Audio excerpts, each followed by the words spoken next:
Pada tanggal 27 Agustus 1883, Gunung Krakatau meletus. Menurut catatan sejarah, Gunung Krakatau meletus sangat dahsyat, menggemparkan dunia. Semburan lahar dan abunya mencapai ketinggian 80 km, sementara abunya mengelilingi bumi selama beberapa tahun. Dilihat dari Amerika Utara dan Eropa, saat itu cahaya matahari tampak berwarna biru dan bulan tampak jingga atau oranye. Letusan Gunung Krakatau ini menghasilkan debu hebat yang mampu menembus jarak hingga 90 km.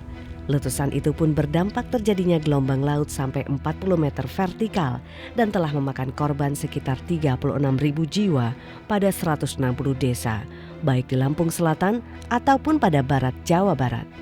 Dan karena letusannya itu melenyapkan Gunung Danan dan perbuatan dari muka bumi dan menyisakan 3 pulau lain, yaitu Pulau Panjang, Pulau Sertung, dan Pulau Rakata Besar, serta sebuah kaldera yang terletak di tengah ketiga pulau itu yang berdiameter 7 km. 40 tahun kemudian lahir sebuah keajaiban baru. Sekitar tahun 1927, para nelayan yang tengah melaut di Selat Sunda tiba-tiba terkejut. Kepulan asap hitam di permukaan laut menyembul seketika di antara 3 pulau yang ada, yaitu di kaldera bekas letusan sebelumnya yang dahsyat itu. Kemudian pada tanggal 29 Desember 1929, sebuah dinding kawah muncul ke permukaan laut yang juga sebagai sumber erupsi. Hanya 2 tahun setelah misteri kepulan asap di laut itu, kemudian muncullah benda aneh. Wajah asli benda aneh itu makin hari makin jelas, dan ternyata itulah belakangan yang disebut Gunung Anak Krakatau.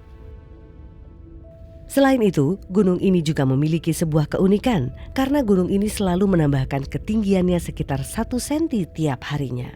Gunung Anak Krakatau yang semula hanya beberapa meter saja, sekarang sudah dapat mencapai 230 mdpl dan sejak munculnya pada tahun 1927.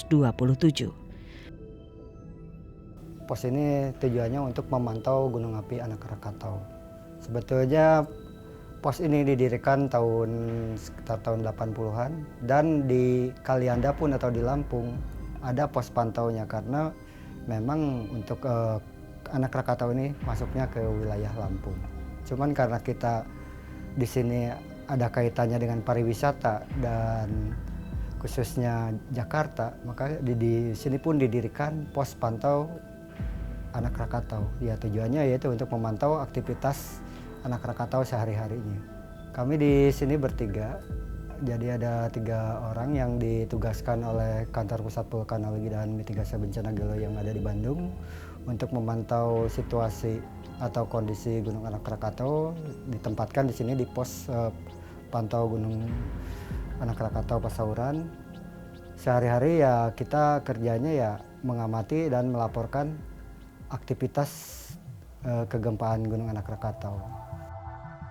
Di bulan Oktober 2011, aktivitas Gunung Anak Krakatau yang lonjakan kegempaannya lebih dari 1000% dalam 3 hari berdasarkan data pengamatan dari 2 pos pantau gunung api di Pos Pemantau Gunung Api Desa Hargo Pancuran, Kecamatan Rajabasa, Lampung Selatan, serta pos pemantau di Desa Pasauran, Kecamatan Cinangka, Kabupaten Serang, Provinsi Banten, mencatat aktivitas kegempaan Gunung Anak Krakatau di perairan Selat Sunda masih pada kisaran 4-5 kali per menit.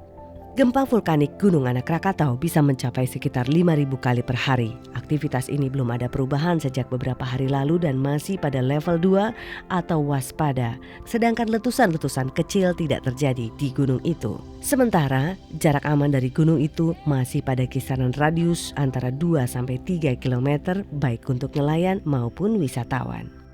Saat ini tidak ada lontaran material vulkanik serta aktivitas pada musim lalu, namun hendaknya tetap mewaspadainya karena kemungkinan aktivitas ini bisa terjadi sewaktu-waktu.